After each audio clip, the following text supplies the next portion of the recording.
अस्सलाम वालेकुम, अली हसनैन शाह है।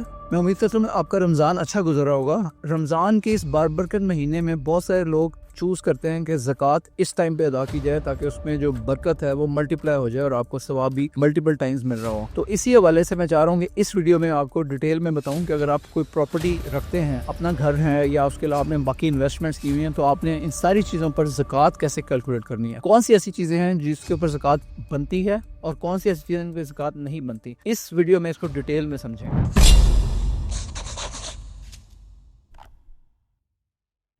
अगर आपके पास आपका अपना घर है या एक प्लॉट है या मल्टीपल प्लॉट्स हैं या उसके अलावा रेंटल प्रॉपर्टी है या मल्टीपल रियल एस्टेट इन्वेस्टमेंट्स हैं, तो ये सवाल जरूरी है कि क्या इनके ऊपर ज़कात बनती है, और अगर देनी होती है तो किस चीज पर दें, किस वैल्यू पर दें, क्या मार्केट वैल्यू पे दें या परचेज प्राइस पर दें या सिर्फ रेंटल इनकम पर।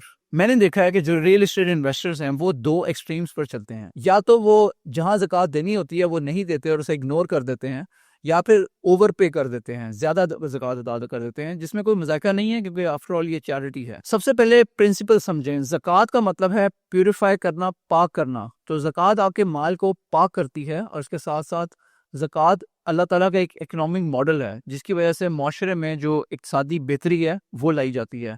और अगर ज़कात 2.5% जो ज़कात बनती है अगर लोग सही तरीके से ऑनेस्टली देना शुरू कर दें तो आपके मुल्क से पॉवर्टी का, गुर्बत का खात्मा हो सकता है। अब हम समझते हैं कि ज़कात किन एसेट्स पर देनी होती है। तो ज़कात कुछ चीज़ों पर नहीं देनी होती, जैसे जो आपका घर है, जो आपकी अपनी मलकियत है, जिसमें आप रहते हैं, तो उसके ऊपर ज़कात नहीं देनी होती। जो गाड़ी आपकी मलकियत में है और जिसको आप यूज़ कर रहे हैं उस पर भी आपको ज़कात नहीं देनी होती। ज़कात सिर्फ उन एसेट्स पर देनी होती है जो वेल्थ स्टोरिंग पर्पस के लिए हों, या उसमें इरादा ये हो कि हम इसको रीसेल करेंगे या इसके थ्रू ट्रेडिंग करेंगे, या लिक्विड फॉर्म में हो। पर्सनल यूज आइटम्स पर ज़कात नहीं होती। सो ये गोल्डन रूल याद रखें, जो इंटेंशन या आपका इरादा है दैट डिटरमिन्स ज़कात ट्रीटमेंट। अब आते हैं रेंटल प्रॉपर्टी की तरफ। अगर आपने प्रॉपर्टी रेंट पर दी हुई है लॉन्ग टर्म होल्डिंग के लिए, तो प्रॉपर्टी की मार्केट वैल्यू पर ज़कात नहीं, सिर्फ जो रेंटल इनकम आपके पास सेव फॉर्म में मौजूद है उसके ऊपर आपको ज़कात देनी है। अब मिसाल से समझाता हूँ, अगर साल के एंड पर आपके अकाउंट में 5 लाख रेंटल सेविंग्स हैं और जो टोटल नेटवर्थ है वो निसाब से ऊपर है, तो 5 लाख पर 2.5% ज़कात बनती है, लेकिन प्रॉपर्टी की जो पूरी वैल्यू है 3 करोड़ उस पर नहीं। अब बात करते हैं अगर प्रॉपर्टी ऐसी प्रॉपर्टी जिसमें इरादा रीसेल का हो, उस पर क्या ज़कात बनती है। तो यहाँ पर लोग सबसे ज्यादा गलती करते हैं। अगर आपने प्लॉट इन्वेस्टमेंट के लिए लिया है और क्लियर जो इंटेंशन है आपका वो इसको रीसेल करने का है, मतलब फ्लिप करना है प्रॉफिट के ऊपर, तो उस प्रॉपर्टी की जो करंट वैल्यू है उसकी मार्केट वैल्यू का आपको 2.5% ज़कात देना होगी। परचेज प्राइस इस केस में इररेलेवेंट है, मार्केट वैल्यू मैटर करती है।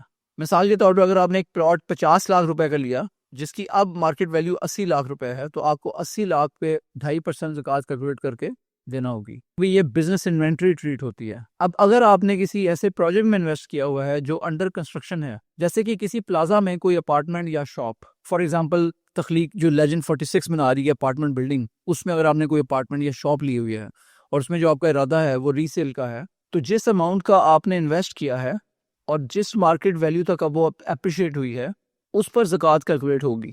और अगर रीसेल इंटेंशन नहीं है बल्कि फ्यूचर में आप रेंटल इनकम लेना चाह रहे हैं, तो फिर सिर्फ जो कैश होल्डिंग्स हैं उन पर ज़कात होगी। जो नीयत है, जो इरादा है, वो मैटर करता है। अब अगर आपके पास मल्टीपल प्रॉपर्टीज हैं, मिसाल के तौर पर एक घर है, 2 रेंटल प्रॉपर्टीज हैं और 3 प्लॉट्स हैं रीसेल के लिए, तो कैलकुलेशन का ब्रेकडाउन कुछ इस तरह होगा कि जो पर्सनल घर है उसके ऊपर कोई ज़कात नहीं देना होगी, रेंटल प्रॉपर्टीज पे आपको सेव किया हुआ रेंट वो देना होगा, और रीसेल प्लॉट्स के ऊपर जो फुल मार्केट वैल्यू है उसका 2.5% देना होगा। सो ओवरऑल जो है वो टोटल ज़कातेबल वेल्थ निकालें और उसका 2.5% आप ज़कात की मद में अदा करें। एक बार रिपीट कर देता हूँ, जो ज़कात का बेसिक फार्मूला है, जो कैश आपके पास है, बैंक बैलेंस है, उसके साथ साथ जो सेव्ड रेंट है प्लस जो रीसेल प्रॉपर्टी की वैल्यू है, इन सारों को ऐड करें। स्टेप 2 में जो शॉर्ट टर्म आपकी लायबिलिटीज हैं उनको माइनस करें। स्टेप 3 में जो नेट अमाउंट आता है उसको 2.5% मल्टीप्लाई कर दें। ये आपको टोटल ज़कात का पेबल अमाउंट आ जाएगा। ज़कात इन इटसेल्फ कॉम्प्लिकेटेड नहीं है, जो कंफ्यूजन है वो नीयत की वजह से होती है। याद रखें, जो प्रॉपर्टी इन्वेस्टमेंट है वो वेल्थ बिल्ड करती है और ज़कात जो है वो आपकी वेल्थ को पाक करती है। ज़कात अदा करने से आपकी जो एसेट की जो वैल्यू है या जो इन्वेस्टमेंट की वैल्यू वो कम नहीं होती, बल्कि उसमें बरकत में इजाफा होता है। सो आज ही बैठें और अपनी जो प्रॉपर्टीज की